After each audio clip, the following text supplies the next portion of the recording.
Hey everybody, it's Steve and Tim with the 2P 4D and one van. It's two people, four dogs, one van. Hey, we're doing a little update here. We've been working right along. We got the panels cut down and plastic welded and fit into here. He starts up that string trimmer. We'll pause this thing. People just don't get it. Anyway, we blacked out that window there with some spray paint, and we'll do these other three back here.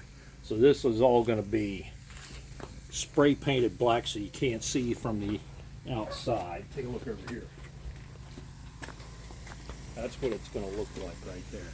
All you get is a reflection. There's nothing, you can't see through it at all. So we're going to black all the back windows, then we'll put Reflectix in there and maybe even some additional insulation. But we'll get that all covered up because none of that's going to be exposed. It's a sleeping area and some cabinets and stuff. We got ventilation windows that pop out up there. They're not going to get anything other than some screening on them, and we'll make some panels to cover those. Anyway, as you can see, I started on this floor, and I'm not using plywood or Reflectix or anything like that down there.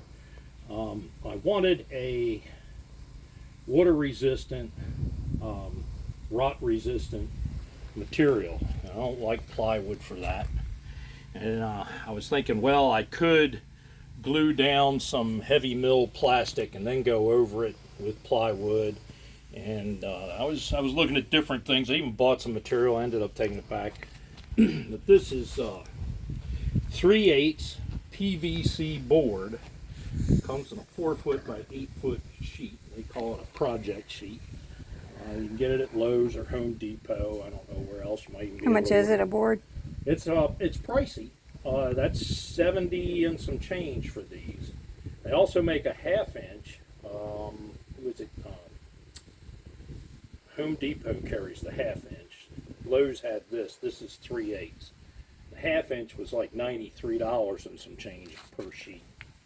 So I got some money invested there, but plywood's daggone expensive nowadays too. So, you know, I'm thinking by the time I went through all that, I'm not spending that much more.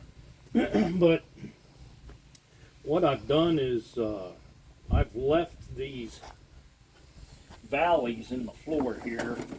You know, Ford designed this.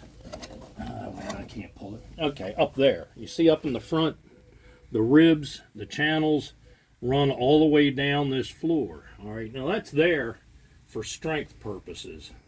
But what it does is creates a real problem with the floor covering that they use, which is a fibrous matted material about a 1/2 inch thick, and then they throw a rubber mat over top of it. And that's real nice, but it creates a problem for the body in that any moisture that gets in there, plus it traps the air and all in there, and any moisture that gets below that rubber matting is not going to come out. That mat, I'll guarantee you, if you pull that rubber mat out, most of them are going to be wet underneath, no matter what kind of weather's out right now. The condensation and any moisture that gets under there never escapes. So that's what's rotting the floors out in these things, is the daggone floor covering, that rubber matting with the fibrous material under there.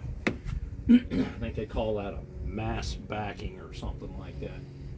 Anyway, I've decided rather than trap all that moisture in there, I'm going to let it breathe. So I'm not putting anything in the channels. I'm going to allow for airflow to go through there. And so I'm going flat over top with a hard surface that's waterproof and resistant. I'll caulk my seams good once I pull all these together and bolt it down. I have discovered, like many other people, that it's a real pain in the ass to cut and trim all these crazy contours. This back half here, I wanted to put it in as one piece, and I cut it and then got it in here, and I couldn't bend and flex it enough to make it pop in. And I thought, well, rather than cut all the outside edges off, I'll just make a slice in it, put it in two pieces. You'll notice these holes here one of the things I'm going to do is I'm going to glue this thing down. I'll use a good adhesive, polyurethane adhesive that won't let go. It'll stay there. It'll be pretty much in here permanently. If I ever want to take it out, I'll have to bust it out and grind it off. But I'm going to glue it down, and you see I've drilled the holes out. Actually, what I did was I cut all the seat bolts. There's 1, 2, 3 bench seats that they put bolt pattern, holes, threaded holes in the floor pan so that you can bolt it down. There's 4 bolts on each end of these. So I thought, well, I'll use them to hold the panels down, and also if I decide I want to bolt any base woodwork of the cabinets down, I can use them as well. I can run a bolt down into those holes. So what I did was I took the old seat bolts that were in here, cut the heads off of them, and then screwed those down in there and left them sticking up. Cut my panel to fit, put it down on top of those studs, tapped it with my mallet, made an indentation in this stuff, pulled the panel back out, drilled the holes, and then fit it back over the studs.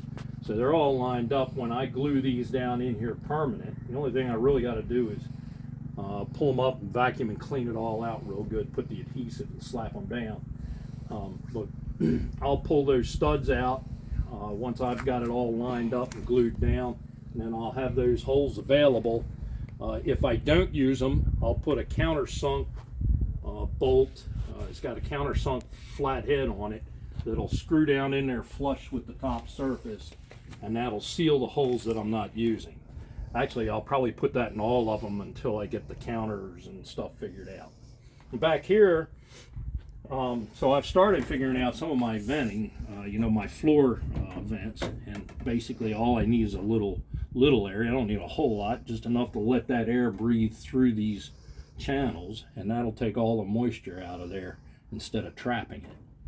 So I'm gonna put this piece here. These are actually gutter guard pieces. I picked them up over at Lowe's when I was getting my flooring material. So this is my compartment for my batteries and my solar charging equipment and all. So that'll be my house power. Oh, I got it. Yeah, this is going to go like that. Right, so that'll go there. This will fit in between in that slot right there to allow for breathing in here. I'll put a little hole there for a thumb hole to pull it up, finger hole.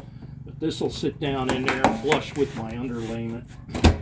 And I'll go ahead and drill this. I'll probably run rivets or something through here with some washers, hold that down flush.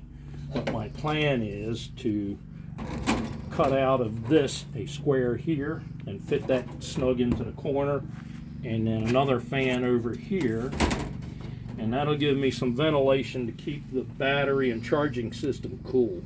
And one fan will blow in, the other will blow out. We'll keep a constant flow whenever we're charging batteries. Whenever there's incoming power, these will be running. We'll wire it that way.